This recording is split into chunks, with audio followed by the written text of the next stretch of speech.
Պարոն Գաբրելյան, մի հատ շատ կարևոր հարց ունենք ընդհանուր կրթական ոլորտում, որը ազդում է մեր ընդհանուր տնտեսության աճին։ Գրեթե բոլոր տեղերը, բոլոր ուղղություններով, որտեղ ներդրում ենք անում, մասնագիտական կրթության բացակայության պատճառով մենք սկզբից միշտ ներգրավել ենք մարդկանց, ով մասնագիտական կրթություն չունի, տարիներով ներդրում է արվել իրենց մասնագիտական կրթության եւ վերապատրաստման վրա, որից հետո նոր կարողացել են աշխատել։ Մեր կրթական համակարգը մի հատ մեծ խնդիր ունի։ Ինքը կապ չունի տնտեսության հետ։ Պատվերը տնտեսությունը չի իջեցնում։ Գերմանիայի օրինակով, Գերմանիայում պատվերը իջեցնում է տնտեսությունը։ Մենք սովորել ենք միջազգային հարաբերությունների ֆակուլտետում, նաեւ իմ ֆակուլտետից միջազգային հարաբերությունների մասնագիտական զբաղվող 2-3 հոգի կարող է չլինի։ 200 հոգուց։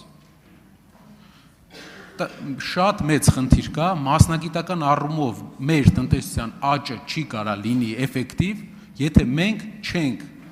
պահանջարկը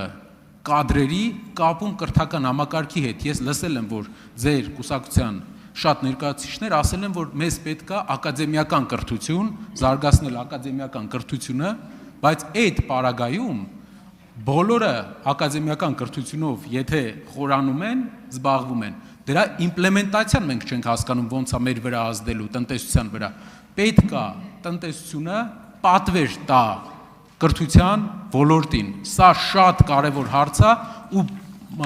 մեծ ազդեցություն կթողի տնտեսական զարգացման վրա։ Շնորհակալ եմ, պարոն Կարապետյան, վերեցիք հենց հատկապես Գերմանիայի օրինակը, այս նախորդող 5 տարիների ընթացքում GIZ-ի աջակցությամբ մեր հանձնաժողով մենք մի քանի անգամ այցելել ենք Գերմանիա, այնտեղի լավագույն փորձը վերցրել ենք եւ նախորդ տարի ընդունել ենք հենց այդ ես իմ խոսքում ասացի, չգիտեմ, գուցե չնկատեցի կամ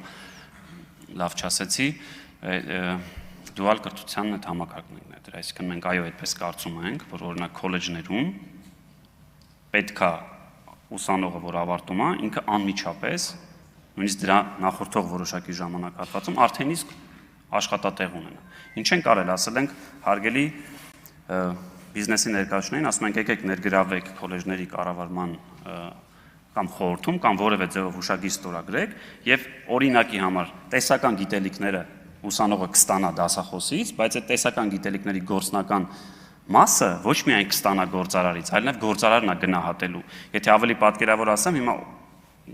տրանսֆորմատորներից եք պայմանական, հա, խոսում ենք, էլի առանց որևէ բան։ Հիմա այդ մասնագիտությամբ սովորողը ինքը տեսական գիտելիքները ստանա քոլեջում, բայց գա ձեր մոտ, ձեր գործարանում, դուք իր աշխատանքը գնահատեք եւ դուք դառնաք իր դասախոսը որպես այդպես։ Հետո գնահատեք, ասեք օրինակ Սիսակ Գաբրելյանը, այս տեսական մասը, որ սերտել է քոլեջում, գործնական մասն է գնահատվում այսպես, որովհետեւ մենք կարծում ենք, որ այդ թիվը, որ օրինակ ես էլ հպարտությամբ ասի 47000, այո, համաձայն եմ ձեզ հետ։ Իսկ արդյոք մենք ունենք կամ պատկերացում ունենք, թե 47000-ից քանիսն են այդ բանին, որ ավարտեն կգնան եւ կմտնեն աշխատաշուկա։ Մենք կարծում ենք, որ տանջուրպետը շատ մեծ է, այո, որոշ դեպքերում շատ մեծ է, որովհետեւ կրթական համակարգում այն ինչը, որ մենք սովորում ենք, այդ բիզնեսը դա արդեն 15 տարի առաջ այդ մեթոդներով չի, իմ մոտ էլ ա եղել այդպես։ Առաջին մասնագիտության, որ սովորել եմ ԵՊՀ-ում, դրան զուգահեռ նաև աշխատում էի Հայաստանի լավագույն լրատվամիջոցներում, այն ինչը որ ես այնտեղ սովորում էի, ես հետո որ դասից հետո գնում էի աշխատանքի, ես հասկանում էի, որ ընդհանրապես մեկը մյուսի հետ կապ չունեն։ Այստեղ համաձայն եմ ձեզ հետ, բայց այդ մոդելը ներդրված է, եթե էլի այլ լավ լուծումներ, հենց գերմանական օրինակն ենք վերել, ավելին Նիդերլանդներ են եղել եւ այնտեղ նույնիսկ բիզնեսի որոշ տեսակների վրա դրած է այդ պարտավորությունը, ասում եմ դու պայմանական ունես 100 աշխատող, տոկոսա դրած 3 կամ 5% պետքա պարտադիր ներգրավես քոլեջի ավարտական կուրսի երեխան, այսինքն բիզնեսը որ բացում է, ինքը գիտի, որ ինքը պետքա իր աշխատողների ընդհանուր թվականակի որոշակի տոկոսը ներգրավի այս քոլեջներից։ Կարող ենք նաև ավելի մենք էլ այդ մոտեցմանը գնալ եւ որոշ դեպքերում, որոշ մասնագիտությունով բիզնեսին, այսպես ասենք, պարտադրենք, որ քոլեջներից դերցեն, որտեղ մեծ հաշվով, այո, վերջնարդյունքում այդ մասնագետը թե կարմիր դիպլոմով կրնի, թե կապույտ դիպլոմով կրնի, իր արդյունքը, իր գնահատողը գործարարն է, որը իրան պետք է աշխատանքի ընդունի։ Արձագանք ոչ միայն քոլեջների, այլ նաև համալսարանական կրթության մասին է խոսքը, որովհետև շատ ոլորտներ կան, որ խորը համալսարանական կրթության կարիք ունեն։ Դուք ասեք մասնագիտական այո, համալսարանում անգամ մասնագիտական, օրինակ, տարբեր արդյունաբերական Բրեշա քաղաքը Իտալիայում հիմնականում արդյունաբերական համալսարանական կրթություն է տալիս։ եւ ժամանակի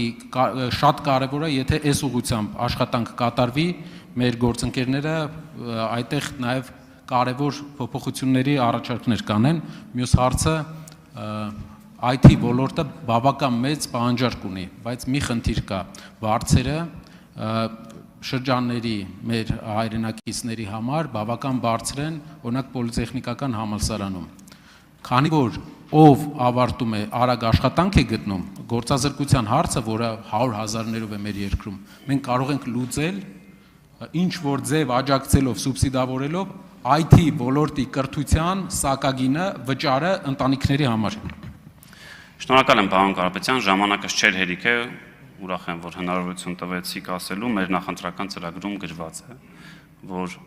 սոցիալական խնդիրների կամ ավելի պարզ ասած գումարի պատճառով որևէ ուսանող, որը մոգից բարձր շեմ ունի, դուրս չի մնալու համալսարանից։ Եթե ավելի այսպես ժողովրդական լեզվով ասենք, քանի որ նաև հետևել եմ ձեր նախընտրական շրջանում, հատկապես այս բլոկի խոստումներին, անվճար է լինելու մեծաշով, ես այդ բառը չեմ սիրում անվճար, որովհետև կարծում